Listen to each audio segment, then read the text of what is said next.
movement, mobility, back items in general. Yeah, let's do those last two at least. So mobility is probably the most important thing in the game, at least second to movement itself, but that's too complicated for a video which is already covering two topics. I might make one on that later. And in case you didn't know, most back items are directly tied to it. For that reason, I figured I'd just make a video on the both of them. So, welcome to my video on what is objectively the best back item for mobility. So I know I just said I talked about back items, but there's also mounts, so I'm going to do that first. So Tokis are honestly pretty decent. They allow you to double jump as well as glide, and on top of that, if you can kill them with a flame or an explosion, it'll turn into a cooked Toki for a, maybe, free 1 HP. Plus, they're part of Yang's quest if you're into that. I prefer just killing him personally. Overall though, a solid choice early game. It's got some obvious downsides that come with any other mount, and it's just not very good because of that. However, at least with the Toki, you can cook the corpse or just sack it to Kali. Next up we have the Rock Dogs, which are okay, I guess. They still have the double jump from the Toki, but all mounts have that basically. But no glide, which is the main downgrade between the two. However, to make up for that, it does shoot fire out of its mouth for 2 damage, on top of it being a fire-based attack for cooking Tokis. They and all other mounts are a bit of favor to Kali, so if nothing else, they're usually just in pretty favor if you can bring them between levels. Not a terrible thing to have, but I really find myself actively using the Rock Dogs. After that, there's the Axolotl, which I don't really personally like. They have the ability to teleport if the jump is used after already using the double jump, which functions the same as a teleporter, but with, I feel, less control due to it taking more inputs and oftentimes just being done on accident. More often than not, I tend to just sack them rather than even risk riding them and teleporting myself. I'm not a fan of it, but if anyone has some way they can be utilized, well, I'd enjoy to hear it. Editing roll here, I just realized I completely forgot to mention that their base attack is a bubble that is shot out from the Axolotl, and it doesn't do damage, but it bubbles anything that is hit by it, and the bubble slowly floats up and eventually pops when it reaches a solid surface. This doesn't really change my opinion, but the fact that I didn't mention that, I don't know how I managed, but there you go. I still don't think they're very good.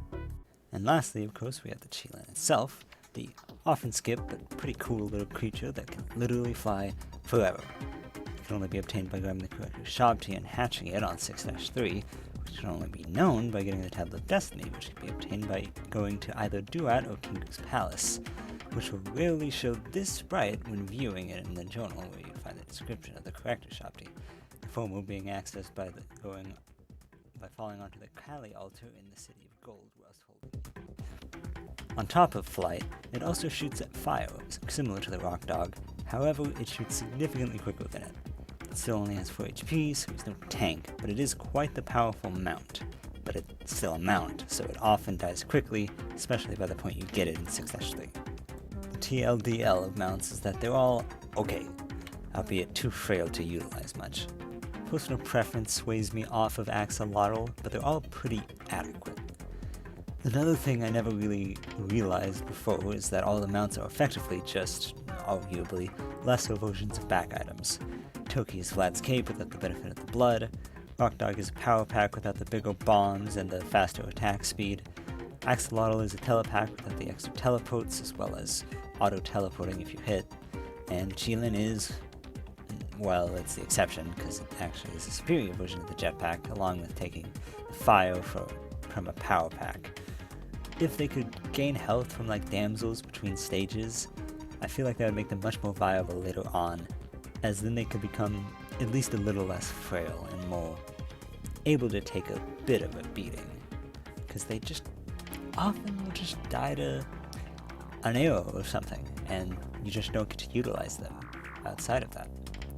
But for now, outside of the Toki early game and the Qilin if you feel like it, I can't recommend any of them as much of a solution for mobility.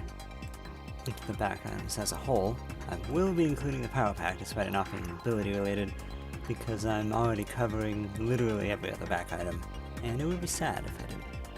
Post up, the cape is definitely your early game one that you probably got from Callie or something. That or you went jungle and you got unlucky. It allows gliding, and that's it. It's not very good, but there's no reason not to have it over literally nothing. Next is Vlad's cape, which is a significant upgrade. It allows you to double jump, and on top of the basic gliding, as well as doubling all blood drops from killing enemies. Most likely the second best mobility in the game, as it allows you to get pretty good vertical mobility on its own, even more so when you pair it with climbing gloves and spring shoes. Now for the most famous of back items, the jetpack, which allows you to go upwards as you hold down the jump button while in the air, which allows for just some extraordinary vertical movement, albeit it does have limited fuel. If utilized the most efficiently, you can use it to pretty easily skip getting the Shielan to get to Sunken City. Granted, you can also Shielan skip with literally nothing but some ropes and bombs, but that's neither here nor there. The main drawback is that if burnt or shot, it will in fact explode, doing large amounts of damage to anything nearby, likely including you. Despite this, it's still the best in terms of mobility. However, if you have spring shoes and climbing gloves, I tend to prefer Vlad's cape due to lacking the explosion and matching jetpack power pretty equally.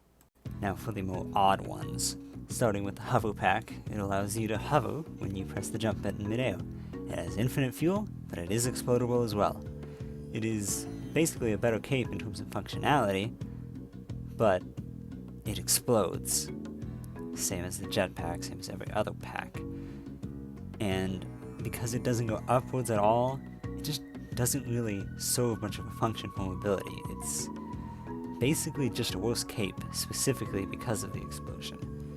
There are some niche cases that I've used it for an onk skip back when it was a lot less developed, but past that, I just can't recommend it.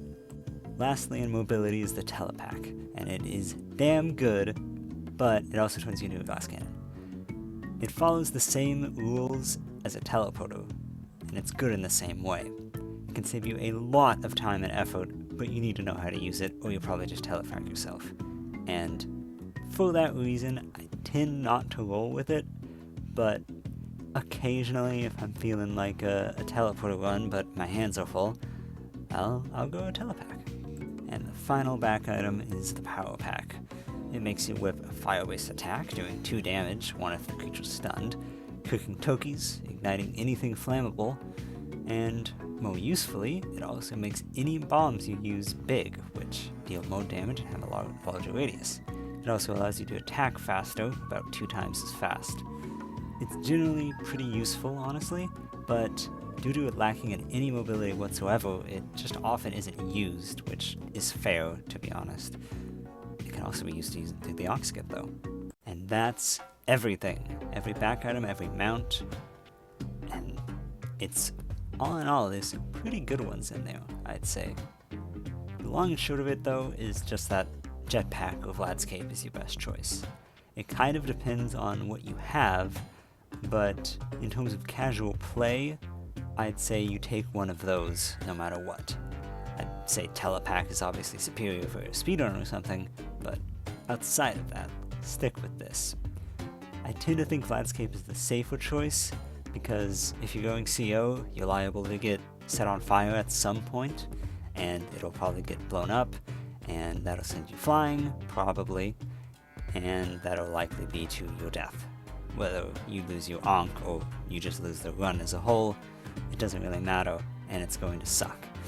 While with the cape, it could actually save you, because if you're stuck in a loop, specifically the vertical one, you can actually use the glide to your advantage and easily get out of it, assuming you're not, killed by something else in the meantime. But if any of y'all disagree, feel free to tell me down below. Reading the comments as a small YouTuber is pretty fun after all. But that's all. If this guide was helpful whatsoever, leave a like or subscribe. It would be incredibly appreciated, as I try to make these videos as good as I can with what I have. Any and all support would be very encouraging to keep me going, but yeah, that's all. See ya.